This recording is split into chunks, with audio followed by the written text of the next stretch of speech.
The Switch 2. Finally, it is revealed. We've all seen the many leaks for weeks. See what I did there? Leaks for weeks. And I mean, these have gone back more than weeks, I guess you could say. I can remember September of last year, September of 2024, looking at a complete mock-up for the Switch 2, which seems to be pretty accurate. I'd have to go back and look at it, but from what I remember, it was pretty accurate to what we have here. Man, am I excited. I do think that a lot of the hype around this was killed off a little bit because of leakers, whether it be the ones at CES leaking the exact design for this, or people revealing the date. I think Nintendo wanted this to be a shadow drop thing where they revealed it and people went crazy. Oh my gosh, I can't believe Nintendo revealed that today on a random Thursday morning. But I mean, I knew this was coming. Many people knew it was coming. Even though it didn't come the previous night, Wednesday night, people were certain that it would come this morning. So I think a little bit of the hype was killed off because of that. But regardless, I wanted to share my initial thoughts. I, for one, am a avid Nintendo fan. I'm not crazy or anything. I'm not going to sacrifice my newborn for one of these things, but I got the first generation Switch the day it released. So it's been a piece of my childhood, a piece of my heart for a very long time. So that's what I'm going to do today. I'm going to share my initial thoughts. Well, let's go ahead and take a look at the reveal trailer. Starting off, I mean, it looks like a Switch. I think people are going to be disappointed that it doesn't look too different. However, I mean, it's in the name. It's the Switch 2. It's the next generation of the Switch. I think it looks a lot sleeker. I think it looks a lot cleaner. It looks like the next step for the Nintendo Switch. I really appreciate how this reveal trailer starts with showing off the size difference between the Generation 1 Switch and the Nintendo Switch 2. I think Nintendo is wanting to make it really clear that this is going to be a significant upgrade to the Switch. This isn't going to be something like we saw with the Switch versus the OLED Switch. This is going to be their next generation in the console/handheld gaming space. The other obvious thing I can point out is the bigger Joy-Cons, bigger screen, which I assume will be OLED. If it is not, I would be pretty disappointed along with everyone else, but I assume that's going to be a nice big OLED screen. So let's move on from my initial thoughts. Let's talk about, I think, the biggest change with the Switch 2 is the Joy-Cons.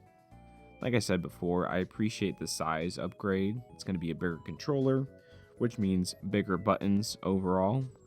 Sometimes when you're using that Joy-Con in that horizontal position, it could be quite uncomfortable. I played a lot of games of Mario Party Jamboree, and I can tell you halfway in, my hand does start to cramp. We got larger SL and SR buttons. It looks like they are slightly redesigned as well. I know that the Generation 1 Switch, those buttons are really small, and the workaround for that is if you're really going to be using it in the horizontal position, they want you to use the attachable wrist strap, which makes those buttons a lot easier to press. But it's nice that that is a built-in feature now of these Joy-Cons and not something that I have to go fetch my wrist strap. Looking at those controllers, my attention was immediately grabbed by the fact that there is no more IR sensor on either of the controllers. While Nintendo has removed that sensor, don't fret, they've added one button and another feature to these controllers that I think will make up for the loss of that useless sensor. If we take a look at the right Joy-Con, this is a little bit weird because it looks like Nintendo is trying to hide it, but if you look closely, there is a new button under that home button. Now, we can speculate back and forth and we won't know for sure what this button will do. There has been many rumors and potential leaks about this, but from my understanding, that button is going to be related to a special feature through the Nintendo Switch hardware. It's not going to be related to an action in a game, if that makes sense. It's going to be related to the Switch's ability to do something. I don't want to speculate too much about it. I think it is something that we will have to wait and hear directly from Nintendo to really know the answer. Something I will speculate about is this right here. To me, that looks like an optical sensor, something that you would see in a traditional computer mouse, which if that is the case, which it very much seems like it is, I would be very happy with that. I think that opens up a door to a whole new world of possibilities for Nintendo. I can already see myself day one with that Switch, got my left Joy-Con controlling your traditional, WASD movement on a keyboard, and you got that right Joy-Con sitting down, and you're using it like a mouse, and I'm playing Metroid Prime 4. Ooh, can you imagine? Continuing on with the wrist straps, you'll see that they are colored to match the kind of inner color of these Joy-Cons. As you'll see, they are no longer fully blue and red. I believe that Switch variant was called the Neon Switch when it first released. They are mostly black with that blue and red color kind of bleeding out of the side, and you can kind of see it under the control stick. Personally, I'm not the biggest fan. I understand that it makes a sleeker, more clean look overall. However, I am a big fan of those colored Joy-Cons. I have a couple of them myself, my favorite being that green pastel color that they recently released. So I hope that this variant that they showcased here in the CGI trailer is not the only SKU that they plan to release come that launch date, whenever that may be. I'm hoping maybe we'll have this black, grayish colored version and another SKU that may have that, full colored, maybe not the blue and red. I'm not the biggest fan of the blue and red, but maybe a different color variant. Time will only tell on that, though. As you can see, they deattach a lot differently than the Generation 1 Switch, which is a big win for us because those rails on the Nintendo Switch, man, oh man, are they not the most reliable thing. I've personally never had an issue with the railing itself on the console, but after a while, my Joy-Cons will not,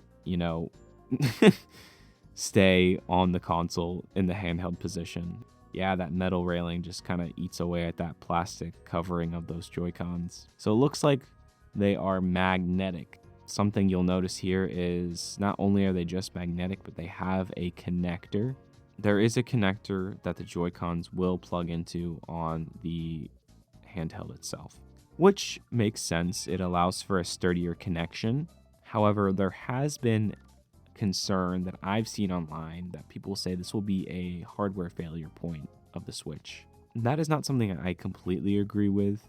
I can see it being an issue for people who may not be as careful with their console. I mean, if you're gonna try pulling these things out like you do with the Switch 1, you're probably gonna break it, but I think most grown people, young adults, teenagers, the same way that if you plugged a charger into a phone, which everyone seems to have these days, the same way you would plug a charger into a phone, you're not going to want to, pull up on the charger. I don't think it'll be a big point of failure because I don't think people will be ripping at that or pulling up at it. I don't know. I can definitely see it breaking. If something is going to break, it's probably going to be that or the display. But I don't think it's going to be this big crisis where Nintendo is going to have to, change the design of it. Like I said at the top of the video, it definitely looks like the next generation of a Switch. If I were going to make a Switch 2, this is kind of how I would do it. Maybe some slight design changes here and there. But it looks pretty good. I'm excited to get my hands on it. It definitely looks more in line with a Steam Deck or another handheld gaming device that's come after the Switch. Seems like they're going for that new modern look. At the top, we can see there is the power button, volume button, ventilation, dedicated headphone jack, game card slot, all that's the same. But we do have, and this is new, we have a USB-C port at the top. we got a brand new stand here. Looks a lot more flexible, a lot more sturdy. Definitely a step up from the Generation 1 Switch. And I would say it's a step up from the OLED Switch as well. Looks like they designed the body of the Switch 2 with a new stand in mind. Because, I mean, if there is one flaw with the Switch 1, it's a Joy-Con drift. But if there's another one, it's those stands. They would break all the time. So yeah, the stand is a lot more flexible. It's a lot bigger, a lot more sturdy. Looks like there's a range of motion there, so nothing to be concerned about bending it too far back. Something else to note, since that USB-C port is on top and the stand is a lot more flexible and has a range of motion, you should finally be able to charge it while it is in that stand mode, which is great news for people who want to get more out of that battery life. Something else I just kind of noticed rewatching this is with those new grips on the Joy-Con, they look like little mice scurrying around. So I think this is pretty intentional. I think they are very much hinting at the Joy-Cons being used as mice, or a Joy-Con being used as a mouse. All right, I guess one of the last things to talk about hardware-wise is the dock, which also looks a lot sleeker, which is good. Looks a lot more modern. Has that Nintendo Switch 2 logo on it, which I think is fine. It's nothing groundbreaking. Gets the point across, which I think is what Nintendo is really looking to do here. To me, it looks a bit bulkier than the Generation 1 Switch or the OLED Switch dock, which, I mean, may be just because the screen is bigger, but I'm hoping there is signs of the dock having some more functionality to maybe get that 4K output. But that's something I doubt, and I don't think we'll really have an exact answer on that until the full reveal in a couple months. I guess the only other thing to note is that rather being a straight up ugly looking box, it is round now, so a lot more of that screen pops out, which I think is good. I'm really hoping that they have reworked the dock in a way so it does not scratch up the screen and it does not scratch up the back of the Switch. I was looking at my Switch today, and man, there are some pretty nasty gashes on the front and back of it. So there's really only two other things to note here. A new Mario Kart game, which I think a lot of people are assuming is going to be called Mario Kart 9. I mean, I'll talk about this in depth in a different video, but it looks interesting. Oh my god, what did they do to Donkey Kong? The last thing to note of significance here is backwards compatibility. The backwards compatibility will be physical and digital games, which is great news. I do have a couple games that are digital that I would like to keep and transfer over to a new console, so that is great news. There is a disclaimer at the bottom of this little announcement here at the end. It does say certain titles will not be supported. If I were to guess, this would be due to the fact that the Joy-Cons are working a little bit differently. There is no IR sensor in them. The infrared sensor will no longer be a part of that. What was it on the left Joy-Con? It's not on either of them. So games that needed that will no longer be supported is my guess. Along with games that require the Joy-Con to fit in a specific structure. I'm thinking Labo and Ring Fit Adventure. Both of those games require the Nintendo Switch Joy-Con to fit in a specific thing, whether it be the Labo cardboard or the ring in Ring Fit Adventure. But all in all, backwards compatibility is great. I'm glad that Nintendo is sticking to that. I think it's a great sign of things to come, and hopefully they will showcase some more stuff that is good news. I'm talking about maybe in-game voice chat for certain games, so I don't have to use a stupid app, or maybe a more, modern take on a friends list where I can message people, message my friends. I don't know. I doubt that. It's not something they ever really strived for, and when they've done stuff like that in the past, I'm thinking like Swap Note. You guys remember Swap Note? They've walked that back, but we'll see.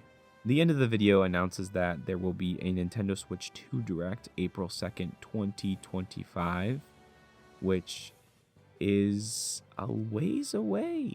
I really thought that we were going to have this in our hands a lot sooner, but I guess it makes sense. The original Switch was announced in October, and then came out, what, 6 months later in March? So I think we're going to be a ways away of actually getting this in our hands, but hopefully that means we'll have a lot of good support, first party and third party. I know I'll definitely be reacting to that Switch 2 Direct, so if you're interested in getting my thoughts on that, make sure you're hitting that subscribe button and keeping an eye out for that. There's still many questions to be answered. I would love to see what you guys are wondering about. What were your guys' initial thoughts? So leave that below. Make sure to leave a like on this video if you've enjoyed. And I'm going to make another video kind of breaking down some of my questions and concerns I have for this console. And I will be updating and following along with all the news, speculation, rumors. Thank you guys so much for watching. I'll see you in the next one. Bye-bye.